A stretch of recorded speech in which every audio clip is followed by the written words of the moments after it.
നമസ്കാരം, ഏവർക്കും മന്ത്രാക്ഷരിയിലേക്ക് സ്വാഗതം. ഭഗവത്ഗീത യഥാരൂപം അധ്യായം 1 ശ്ലോകം 12, 13 എന്നിവ. തസ്യ സഞ്ജനയൻ ഹർഷം കുരുവൃദ്ധ പിതാമഹഃ സിംഹനാദം വിനദ്യോച്ചൈ ശംഖം ദദ്മൗ പ്രതാപവാൻ. പരാക്രമിയും കുരുപിതാമഹനുമായ ഭീഷ്മർ ദുര്യോധനന് ആഹ്ലാദം ജനിപ്പിക്കുമാറ് സിംഹഗർജനം പോലെയുള്ള ശബ്ദമുണ്ടാക്കിക്കൊണ്ട് തൻ്റെ ശംഖമെടുത്ത് ഊതി.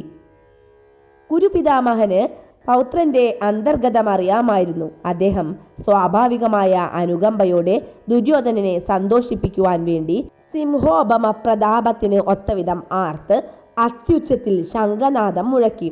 ഭഗവാൻ കൃഷ്ണൻ മറുപക്ഷത്താകയാൽ ഈ യുദ്ധത്തിൽ വിജയം പ്രതീക്ഷിക്കാൻ വയ്യെന്ന് വിഷാദഗ്രസ്തനായ ദുര്യോധനന് ശംഖിന്റെ പ്രതീകത്തിലൂടെ ഭീഷ്മർ പരോക്ഷമായി മുന്നറിയിപ്പ് നൽകുന്നുണ്ട്. എങ്കിലും യുദ്ധം നടത്തേണ്ടത് അദ്ദേഹത്തിന്റെ കർത്തവ്യമാണ്. അത് നിറവേറ്റാൻ അങ്ങേയറ്റം ശ്രമിക്കുകയും ചെയ്യും. ശ്ലോകം 13.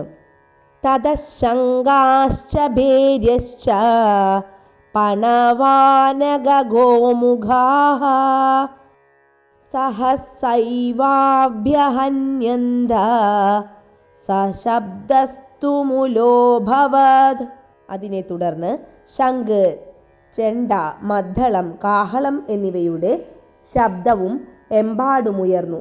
യുദ്ധരംഗത്ത് കോലാഹലമായി.